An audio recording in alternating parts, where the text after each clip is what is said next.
France-Pologne, huitième de finale de Coupe du Monde 2022 au Qatar. Peut-être trop tôt pour parler du match d'une vie, mais sûrement à l'heure pour parler d'un match crucial pour la suite de la compétition.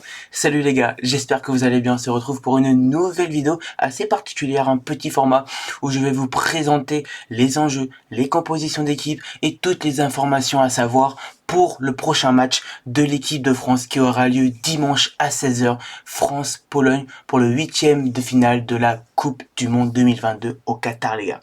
On va pas perdre une seconde, on va commencer par les compositions d'équipe probables. Pour ce huitième de finale, on va commencer par la composition d'équipe de l'équipe de France. Didier Deschamps devrait aligner normalement le même 11 de départ que contre le Danemark, le même 4-3-3 qui s'était imposé 2-1 contre les Danois, avec du coup Hugo Lloris au cage, sur les côtés Koundé et Théo Hernandez, pas de Benjamin Pavard en froid avec Didier Deschamps selon certaines informations. Raphaël Varane et Upamecano une nouvelle fois titularisés dans l'axe de cette défense française. Dayot Upamecano, le joueur français qui récupère le plus de ballons par match, 7 en moyenne, juste devant Aurélien Tchouaméni, l'un des milieux de terrain du coup de ce 11 probable contre la Pologne aux côtés d'Adrien Rabiot et d'Antoine Griezmann à l'attaque. Kylian Mbappé, l'un des joueurs les plus impliqués offensivement dans ce début de mondial avec l'équipe de France, 49 occasions créées par Kylian Mbappé. Il est impliqué dans 49 occasions depuis le match contre l'Australie. Il sera accompagné d'Ousmane Dembélé, toujours à la recherche de son premier but en Coupe du Monde. Il va arriver, vous inquiétez pas. Et d'Olivier Giroud, qui n'est plus qu'à une longueur désormais de dépasser le grand Titi Henry. Voilà les gars pour la composition d'équipe de l'équipe de France. Maintenant, la compo probable de la Pologne, mais surtout la composition type des Polonais, pareil, un 4-3-3 avec des joueurs bien connus, notamment Szczęsny, j'espère que je le prononce bien, je le prononce pas bien du tout, c'est sûr et certain, on va l'appeler gardien de la Juventus, comme ça on est appliqué les gars, auteur d'un très gros début de mondial. Bien évidemment il sera titularisé là, aucune surprise. Mais il y a d'autres joueurs qui il faut faire attention, notamment Krychowiak, l'ancien parisien, Zelensky, l'actuel milieu de terrain du Napoli, et l'attaquant Robert Lewandowski à la pointe de cette attaque polonaise. Au côté gauche aussi, Frankowski, le Lensois, bien connu du championnat de France en Ligue 1.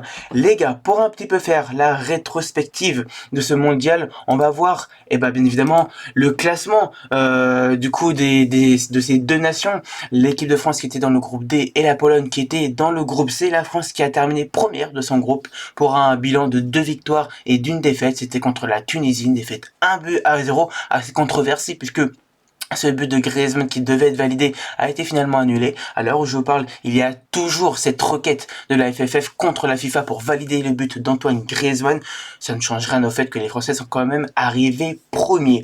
La Pologne, c'était beaucoup plus chaud. Ouais, ils ont serré des fesses les Polonais, où ça s'est joué à rien du tout. La différence de but avec le Mexique, deuxième avec 4 points, égalité que les Mexicains, c'était fou. Ce match contre l'Argentine, un match nul, une victoire et une défaite pour les Polonais. La victoire c'était contre l'Arabie Saoudite, le match nul c'était contre le Mexique 0-0 et la défaite c'était contre l'Argentine, du coup défaite 2-0. C'est simple, la Pologne a marqué 2 buts et on a concédé 2 et donc deuxième. Et donc adversaire de l'équipe de France première du groupe D. On va rentrer un peu plus concrètement maintenant dans ce match, dans ce France-Pologne, avec les confrontations directes entre Français et Polonais. Vous pouvez voir à l'écran qu'il y a eu 16 confrontations directes entre Français et Polonais. Pour l'instant, avantage à l'équipe de France, 8 victoires pour nos Bleus contre seulement 3 pour la Pologne, 5 matchs nuls tout de même à noter. Et on va surtout retenir ce match d'un certain 10 juillet 1982, un match pour une 3e place de Coupe du Monde. C'était celle en Espagne, le mondial 82, où les Polonais s'étaient imposés 3-2. C'était à l'époque du Platini, mais aussi à l'époque de ce fameux France-Allemagne en demi-finale. Et de la sortie de ce fameux gardien, on n'en parlera pas plus, bien évidemment, on va pas rappeler des mauvais souvenirs. On n'est pas là pour ça, on est là pour se qualifier et pour espérer un quart de finale de Coupe du Monde. Ok, on est là pour ça, les gars. À noter que lors des 5 derniers matchs de France-Pologne, il y a seulement eu 4 buts de marqués. 3 pour la France, 1 pour la Pologne. Voilà, on sait très bien la tactique de la Pologne pour ce huitième de finale. Vous l'avez vu bien évidemment avec les informations notamment reliées par l'équipe et Beansport. On va forcément aller jusqu'au tir au but avec la Pologne. Enfin, c'est en tout cas l'ambition de la Pologne, aller jusqu'au tir au but. J'espère qu'on n'arrivera pas jusque là. C'était aussi les mots de William Saliba parce que l'enjeu est tellement énorme. L'enjeu est si grand. Regardez, c'est le tableau final de cette Coupe du Monde. La France est en bas à gauche. Le vainqueur de ce France-Pologne affrontera soit l'Angleterre, soit le Sénégal en quart de finale du coup de cette Coupe du Monde. La France jouera à 16h tandis que l'Angleterre et le Sénégal s'affronteront à 20h. Ça veut dire que le vainqueur de France-Pologne sera après son adversaire pour les quarts de finale. Vous pouvez aussi voir de l'autre côté du tableau les autres potentiel adversaire de l'équipe de France pour une demi-finale, mais bon, on va pas aller plus loin. Petite dédicace aussi au Brésil, hein, en haut à droite, porte ouverte pour les demi-finales, Corée du Sud en huitième, peut-être en cas de qualification soit le Japon, soit la Croatie, voilà. On sait très bien que les petites nations nous ont impressionnés depuis le début de la compétition, mais voilà, porte ouverte quand même pour, pour le Brésil. Voilà, du coup, l'enjeu il est clair, hein, l'enjeu, on va pas aller plus loin, c'est se qualifier pour un quart de finale, c'est pour une équipe polonaise réaliser un exploit. Ils n'étaient plus sortis des phases de poule depuis 1986, les Polonais, et leur meilleur, du coup, parcours, c'était en 82 avec cette troisième place, et côté français, ça allait chercher une troisième étoile, ça, je vous apprends absolument rien.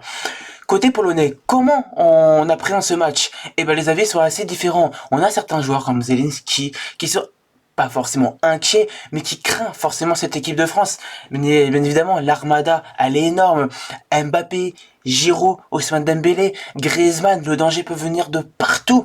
Il craint cette équipe championne du monde en titre, qui fait sans doute parmi les deux premiers matchs, hein, parce que je tiens à mettre de côté le match contre la Tunisie, hein, c'était pas du tout le même 11, mais voilà, sans doute l'une des nations qui a le plus convaincu depuis ce début de mondial. Mais d'un autre côté, il y a aussi d'autres joueurs, voilà, qui sont pas du tout stressés, hein, à l'image du coup du gardien polonais, voilà, qui a tout simplement dit que c'était lui le seul et l'unique capable de garder les siens. Szczęsny, j'espère encore que je le prononce bien, c'est faux. Comme il a dit lui-même, seul à pouvoir stopper Kylian Mbappé. À voir du coup si le gardien de la Juventus de Turin va pouvoir tenir parole. Il l'avait pas fait en Ligue des Champions, hein, juste pour vous le rappeler, hein, il s'était pris pas mal de buts. Hein. J'espère que Mbappé va pouvoir les remettre. Pour terminer, du coup, cette petite vidéo, pour vous servir d'information, mais joueur clé a commencé du coup par la Pologne, vous l'aurez deviné, on n'arrête pas d'en parler, c'est lui, c'est le gardien polonais. Voilà, j'ai retenu deux statistiques, deux pénaltys arrêtés depuis le début de ce mondial, un contre l'Arabie Saoudite, important, très important, et un autre contre Lionel Messi, contre l'Argentine, et notamment 11 arrêts contre l'Argentine lors de son dernier match. On le sait, ça va être un match très compliqué pour l'équipe de France. Il va avoir un bus, il va avoir un bloc bas. Les Français vont tomber contre des piliers, contre des remparts. Mais une fois passés tous ces obstacles, il faudra franchir la dernière muraille qu'est ce gardien. Autrement dit, dès qu'on aura une occasion, la première, faudra la mettre. Faudra pas se foirer, il faudra la mettre. La première occasion. Qui tu es? Giroud, Mbappé, Lloris, je m'en moque. Une occasion, la première, il faut la mettre. Mon joueur clé côté français, c'est pas Mbappé, c'est pas Giroud, mais c'en est un autre, c'est Antoine Griezmann, voilà. Forcément, certains étaient un petit peu, voilà, inquiets par rapport à son début de saison avec l'Atlético de Madrid. Ils ne connaissent rien au foot. Voilà, c'est bon, ils ne connaissent rien au foot. Antoine Griezmann, certes, qui avec ce début de saison, avec des soucis contractuels avec l'Atlético de Madrid, où il pouvait jouer seulement 30 minutes par match, et ben finalement c'est un point positif parce qu'il est quand même dans le rythme et limite il est plus frais physiquement que les autres parce qu'il n'a pas énormément joué du coup avec son club depuis le début de la saison. Du coup il est frais et il peut enchaîner les matchs, il est prêt physiquement et dans l'intensité il y est. Lui qui a délivré une passe décisive, c'était l'heure de la victoire précieuse contre le Danemark 2-1, mais surtout cette stat que j'ai retenue, il est impliqué sur 16 buts en Euro et en Coupe du Monde depuis qu'il est arrivé en Coupe du Monde. Seul Cristiano Ronaldo fait mieux, les gars. Ah oui, la stat aussi que j'ai oublié de vous dire. Sous l'ère Didier Deschamps, l'équipe de France a toujours terminé première de son groupe quand c'est un Euro ou bien une Coupe du Monde. Voilà, c'est juste j'avais oublié de le dire, je le dis maintenant. Voilà du coup les gars, pour mes joueurs clés, Antoine Griezmann et Szczęsny du coup pour la Pologne, le match qui aura lieu du coup au Altumama Stadium, match arbitré par un arbitre vénézuélien, monsieur Valenzuela. Là, normalement, je le prononce bien.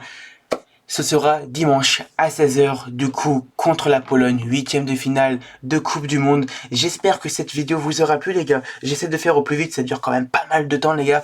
J'espère que ça vous aura plu, que vous avez pu prendre un maximum d'informations avant ce match extrêmement important contre la Pologne. Et n'oubliez pas, les gars, allez les Bleus, allez, ciao.